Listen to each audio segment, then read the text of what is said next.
Merci, Monsieur le Président. Donc, une présentation, comme chaque année, dans un PowerPoint où vous allez retrouver les axes majeurs que nous avons toujours appliqués et les fondamentaux.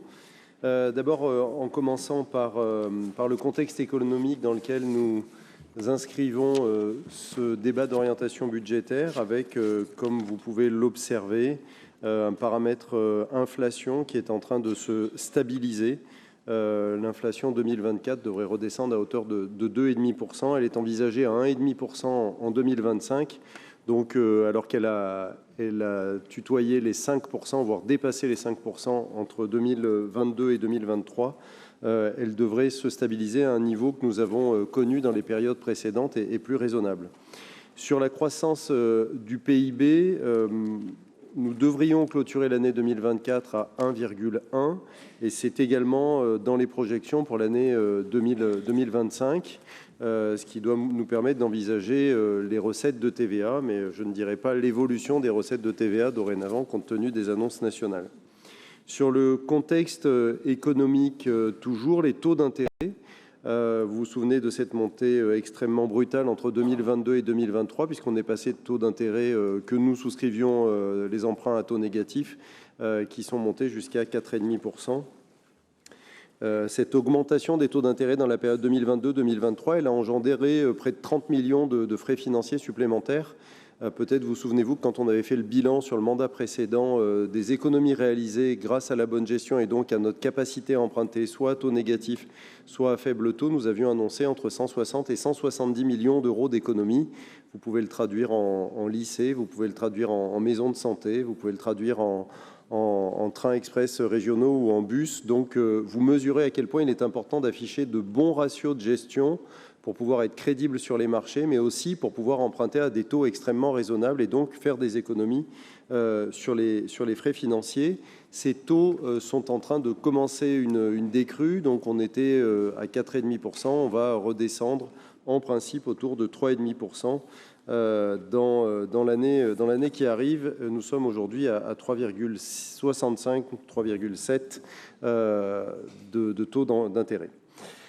Sur les piliers qui fondent notre stratégie, et celle-ci, nous pourrions dire qu'elle a été écrite en 2016 et qu'elle n'a jamais changé. C'est une réalité. Ça veut dire que dès le début du précédent mandat, nous avons fait le choix de piloter avec la plus grande rigueur nos dépenses de fonctionnement pour, dès le début du mandat précédent, faire des économies extrêmement importantes qui ont généré non pas la préservation des capacités d'autofinancement, ça c'est aujourd'hui, mais à l'époque une très forte poussée de nos capacités d'autofinancement, ce qui explique l'évolution du volume d'investissement que nous avons réalisé pendant la mandature précédente, mais aussi le niveau exceptionnel auquel nous nous trouvons aujourd'hui, autour d'1,5 milliard à chaque année qui passe. On va dire qu'on pourrait établir une moyenne de 1,4 milliard sans doute sur ce mandat. Et je rappelle que lorsque nous sommes arrivés, le cumul des deux régions, c'était 716 millions d'euros d'investissement par an.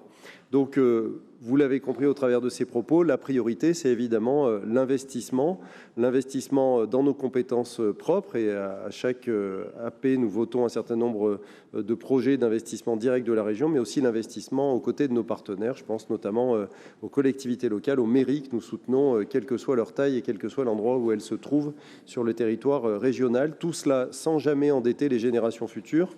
Il faut mettre quelques mots derrière cela. Ça n'est pas en euros constants, c'est en euros tout court. Ça veut dire que la dette de la région est au même niveau que lorsque nous sommes arrivés. La seule période dans laquelle elle a un peu augmenté, c'était la période Covid. Et nous sommes revenus au même niveau qu'en 2016. Et évidemment, sans jamais toucher aux taxes sur les carburants, taxes sur les cartes grises. Elles ont même eu tendance à baisser puisqu'on s'était aligné sur les taxes appliquées en Auvergne dans le précédent mandat. Donc, une gestion rigoureuse pour préserver nos capacités à investir et surtout préserver l'accompagnement que nous accordons à l'ensemble de nos partenaires, qu'ils soient collectivités, entreprises ou associations. Sur l'épargne, un niveau extrêmement élevé grâce à ce pilotage des dépenses de fonctionnement. Nous sommes à 23% de taux d'épargne brute. Maintenant, depuis 2023, nous sommes à 23% et nous projetons d'y rester jusqu'en 2027. Aujourd'hui, nous sommes à 25. Donc ça veut dire que, évidemment, cette petite tension qui est annoncée sur les finances des collectivités, elle viendra sans doute dégrader un peu notre épargne, mais comme vous le voyez, c'est un niveau extrêmement élevé. Et la dette, donc la slide suivante, vous voyez que notre objectif est de rester toujours entre 3 et 4 années de délai de désendettement. Nous sommes aujourd'hui à 2,9, c'est-à-dire que nous sommes même en dessous de ce ratio extrêmement significatif. Ça a un impact dans notre façon d'envisager l'avenir, même dans les périodes de turbulence. Ça a été le cas pendant la période Covid. On peut sans doute envisager que nous allons rentrer dans une période de turbulence avec les annonces nationales. Et donc, nous serons en capacité de faire face. Et vous verrez dans les tableaux comparatifs qu'à ce titre, nous avons une position un peu exceptionnelle par rapport aux autres collectivités régionales. La slide suivante l'interprète assez facilement. Vous voyez qu'il y a 6 points de capacité d'autofinancement de différence avec la moyenne des autres régions. Donc, par charité, nous ne mentionnons pas région par région. Nous avons mentionné la moyenne, mais nous sommes nettement au-dessus des autres, 6 points au-dessus. Et vous voyez que les courbes s'écartent inexorablement depuis 2016 et qu'elles ne se sont plus jamais recroisées. Sur cette situation financière extrêmement saine, parce que j'entends déjà que nous devrions emprunter, que nous devrions faire varier les taxes, que voilà, vous voyez qu'ici, vous avez l'impact de cette politique régionale et notamment en fonctionnement qui nous a permis de dégager des moyens pour investir. Et à ceux qui se demandent si nous investissons assez, je vous invite à regarder les 3 colonnes de gauche. C'est bien, c'est écrit petit, donc on ne voit pas trop qui sont les mauvais élèves. Et puis éventuellement les 2 colonnes de droite, parce que vous pouvez observer que la région française qui a le plus gros budget en France, ça n'est pas celle qui a le plus augmenté son investissement, puisque c'est nous. Le plus gros budget, c'est près de 9 milliards pour l'Île-de-France. Nous, c'est un peu moins de la moitié. Et pourtant, c'est nous qui avons fait varier le taux d'investissement, le niveau d'investissement le plus fortement depuis 2015. Sur la situation financière de la région à date, c'est-à-dire la capacité de désendettement, eh bien voilà, ce graphique est parlant et il reflète la réalité des chiffres. Comme vous le voyez, nous sommes dans un pic historique si nous constatons la moyenne, puisque c'est à 6,4. La cote d'alerte, je le rappelle, elle est à 9 ans à peu près. Et donc, vous voyez qu'il y a un certain nombre de régions qui sont en train de sortir des radars et qui risquent d'avoir quelques difficultés. Alors, les difficultés, ce n'est pas seulement d'avoir des rappels de la Chambre régionale des comptes ou des préfets, qui peuvent d'ailleurs faire varier les taxes pour améliorer les recettes. C'est aussi quand on se présente sur les marchés financiers qu'on a les ratios qui sont sur ces graphiques. Eh bien, on a un peu plus de difficultés à emprunter ou alors on emprunte beaucoup plus cher. C'est d'ailleurs ce qui est en train de se passer pour notre pays. Donc ça ne réjouit personne, évidemment, mais ça a du sens. Et donc avoir 2,9 années de délai de désendettement, autant vous dire que ça nous rend très crédibles sur les marchés financiers pour emprunter. Donc, en quelques mots de conclusion, vous voyez que nous sommes dans un contexte qui est en train de varier, compte tenu du délai qui a été offert au gouvernement pour proposer un budget. Donc forcément, il va y avoir des évolutions et des débats par rapport aux présentations qui ont pu être faites dans ces dernières 24 heures. Donc il est bien trop tôt pour dire quel sera précisément l'impact de ces décisions nationales sur notre budget, même si, en tout cas, on peut se dire que nous sommes armés pour y faire face, ce qui n'est sans doute pas le cas de toutes les collectivités. Et on peut, de ce fait, être extrêmement fier d'être la région la mieux gérée de France et d'être donc à un tel niveau de ratio à vous présenter aujourd'hui dans cette proposition financière.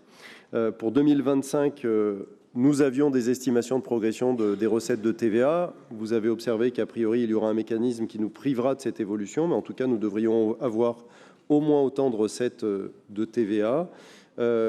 Nous devrions avoir une réduction du FCTVA. Donc là, on verra l'impact précis sur nos finances. Une évolution des variables d'ajustement des concours de l'État aussi sur la DCRTP. Un mécanisme de ponction exceptionnelle à définir. On peut dire que dans le meilleur des cas, on devrait se trouver face à une baisse de nos recettes de 60 à 70 millions d'euros. Et dans le pire des cas, elle pourrait monter, cette baisse de recettes ou de ressources, à 140, 150 millions d'euros. Donc nous allons être vigilants, évidemment, et entrer en discussion et en négociation avec toujours les mêmes objectifs majeurs de pilotage, avoir un taux d'épargne maintenu à 23%, avoir un niveau d'investissement toujours autour d'1,5 milliard d'euros pour 2025 et avoir un ratio de désendettement inférieur à 4 ans. Tout ça pour pouvoir continuer d'investir fortement pour nos concitoyens d'Auvergne-Rhône-Alpes. Je vous remercie. Merci beaucoup, monsieur le vice-président.